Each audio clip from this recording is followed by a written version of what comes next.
আসসালামু আলাইকুম দর্শক, আজকে আমি আপনাদের সঙ্গে শেয়ার করব খুব সহজে বাসায় কিভাবে কর্নফ্লাওয়ার তৈরি করে নিতে পারেন কোনো প্রকার ঝামেলা ছাড়াই, এবং কতটুকু ভুট্টার কতটুকু কর্নফ্লাওয়ার তৈরি করতে পারবেন তারও একটি আইডিয়া দেব।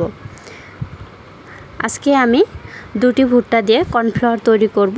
দেখা যাক দুটি ভুট্টা দিয়ে কতটুকু পরিমাণ আমি কর্নফ্লাওয়ার পেয়েছি।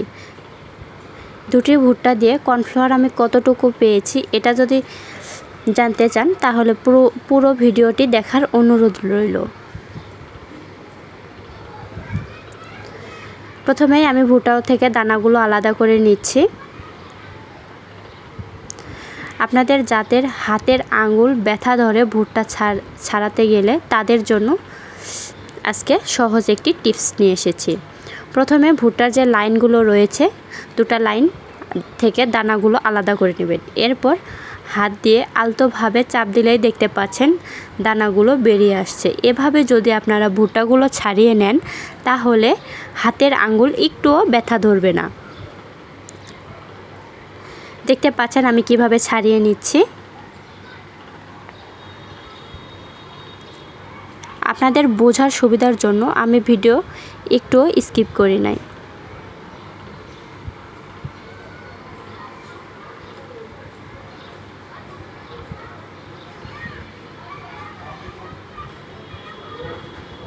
দেখতে পাচ্ছেন আমার ভুট্টাগুলো ছাড়িয়ে নেওয়া হয়ে গিয়েছে। এবার পরিমাণ মতো পানি দিয়ে ভুট্টাগুলোকে ভালোভাবে ধুয়ে পরিষ্কার করে নিচ্ছি।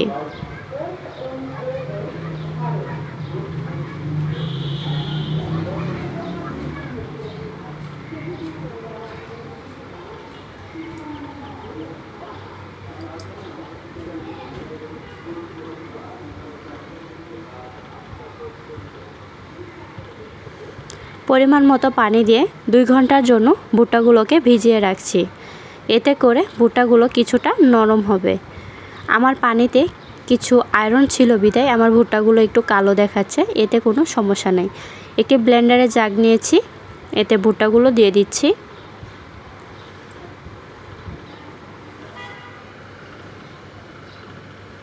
এবার ভালোভাবে ব্লেন্ড করে নিচ্ছি। দেখতে পাচ্ছেন আমি ভালোভাবে ব্লেন্ড করে নিয়েছি। এবার এই মিশ্রণটাকে ছেঁকে নেব। এর জন্য একটি ছাঁকনিতে ভালোভাবে ছেঁকে নিচ্ছি। অল্প অল্প করে পানি দিবেন আর ভুট্টার এই মিশ্রণগুলো ছেঁকে নেবেন। এভাবে নিচে যে ভুট্টার যে তরল মিশ্রণটা ওটা নিচে পড়ে যাবে আর ভুট্টার যে চোচাগুলো রয়েছে ওগুলা ছাঁকনিতে রয়ে যাবে। এই মিশ্রণগুলো আমি আবারও ব্লেন্ডার জাগে দিয়ে ব্লেন্ড করে নেব। দেখতে পাচ্ছেন নিচে কিন্তু একটু তলানি জমতে শুরু হয়েছে। ঢেকে রেখে দিব 4 ঘন্টার জন্য। এর মাঝে বাটিটা কোনোভাবেই নাড়াচাড়া করা যাবে না। এগুলোকে আমি আবারও ভালোভাবে ব্লেন্ড করে নিয়েছি। দেখতে পাচ্ছেন একইভাবে ছেঁকে নিয়েছি। এটার নিচেও দেখতে পাচ্ছেন একটু তলানি জমতে শুরু হয়েছে। ঢেকে রেখে দিব 4 ঘন্টার জন্য। ফিরে এলাম 4 ঘন্টা পর। দেখতে পাচ্ছেন ওপরে যে একটি টল্লা পানি রয়েছে এগুলোকে আলাদা করে নেব।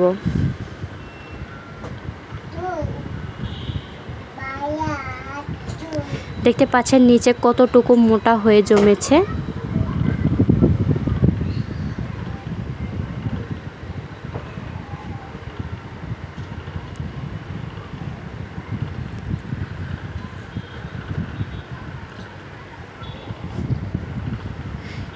এই পানিগুলো আপনারা ফেলে না দিয়ে কর্নস্টক হিসেবেও ব্যবহার করতে পারেন।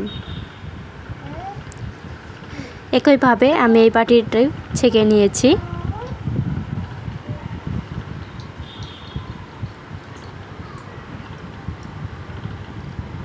দেখতে পাচ্ছেন মাশাআল্লাহ কতটুকু মোটা হয়ে জমেছে।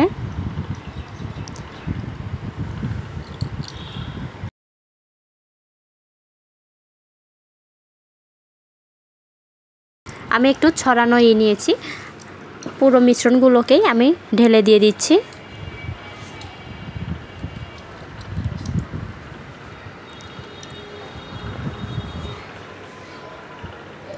একটু ভালোভাবে মিশিয়ে নিচ্ছি। রোদে শুকিয়ে নেব 2 দিনের মতো। ফিরে আসছি 2 দিন পর।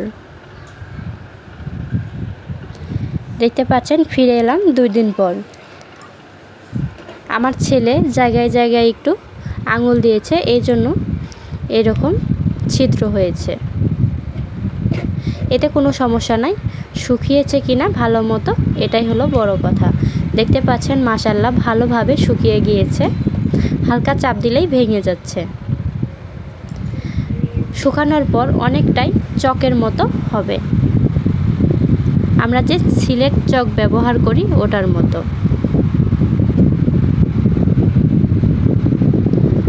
আমি ব্লেন্ড করার সুবিধার জন্য একটু ভেঙে নিচ্ছি।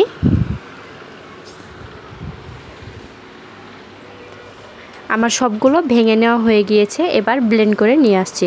আপনারা চাইলে শিলপাটাও পিষে নিতে পারেন। দেখতে পাচ্ছেন আমার এতটুকু হয়েছে। 2টি ভুট্টা দিয়ে আমার এতটুকু পরিমাণ কর্নফ্লাওয়ার পেয়েছি। দেখতে পাচ্ছেন মাশাআল্লাহ কতটা মিহি হয়েছে।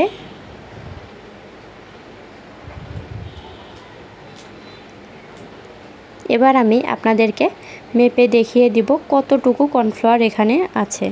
প্রথমেই নিয়ে নিচ্ছি 1 কাপ পরিমাণ কর্নফ্লাওয়ার,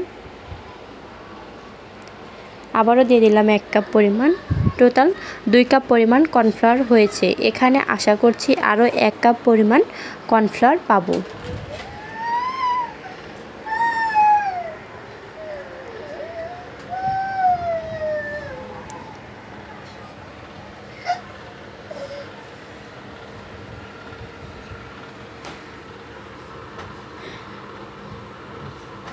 দেখতে পাচ্ছেন এখানেও 1 কাপ পরিমাণ কর্নফ্লাওয়ার হয়েছে, আরও কিছুটা রয়ে গিয়েছে।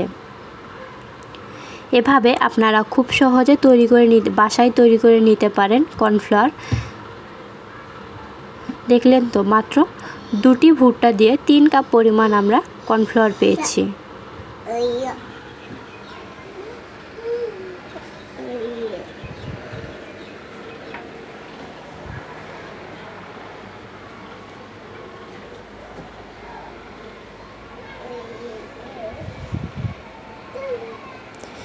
আপনারা এটাকে সংরক্ষণ করতে পারেন কাচের একটি বয়ামে ঢুকিয়ে রেখে রুমের স্বাভাবিক তাপমাত্রায় রেখে দিতে পারেন 6 মাসের জন্য, এতে